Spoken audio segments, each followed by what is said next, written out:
Hey everybody, Al Iverson here. It's time for another one of your email authentication and deliverability questions answered.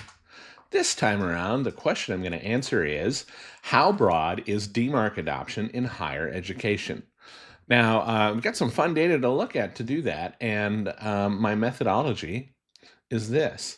I started with my top 10 million domains data set that I love to use to track domains over time to see what DNS records are associated with those for DMARC, SPF, MX records, BIMI, and a couple other things. This time around, I took that data and I filtered out any domains that didn't end in the .edu TLD. Now, as you probably know, that TLD is meant for U.S. institutions of higher ed, .edu, though the specific rule around that, I think, only dates back to 2001, so I think there could be some grandfathered oddball stuff in .edu from before then. I think that's probably fine for this data, though. .edu is not huge, and it is primarily going to be U.S. universities and colleges and that sort of thing. So filtering that all down, that gives us about 4,200 domains. And when I look at that 4,200 domain set over month, going back for more than a year here, here's where we're at with DMARC adoption.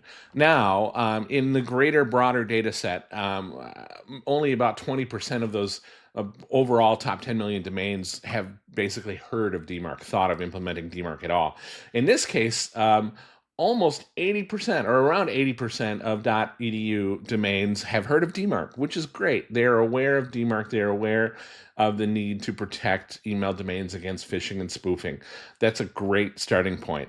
And you can kind of see right around the start of 2024, there's a little boost there thanks to the Yahoo and Google sender requirements coming into force. Basically, every DMARC data set that anyone looks at shows that sort of boost from that. But it turns out it affected higher ed too, which surprised me.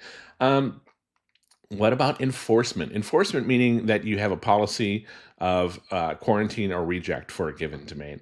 So enforcement is actually about average compared to DMARC implementations across my entire data set. About 33% of people who have set up DMARC in the top 10 million domains have set it up with quarantine or reject. And that's about the same here. Just over 30% of institutions of higher education, their domains in my data set, have implemented a protective enforcement stance for their DMARC policy. So it's P equals quarantine or P equals reject. That is a good place to be. A lot of domains protected because of that, but that still leaves almost 70% of higher educational institutional domains that aren't protected with P equals quarantine or reject. They've implemented DMARC, but they're still at P equals none. So that's an opportunity for folks to do better. And you know what? In higher ed, especially, it can be a challenge with all of the different IT things going on, different services sending mail, different groups within universities doing different things.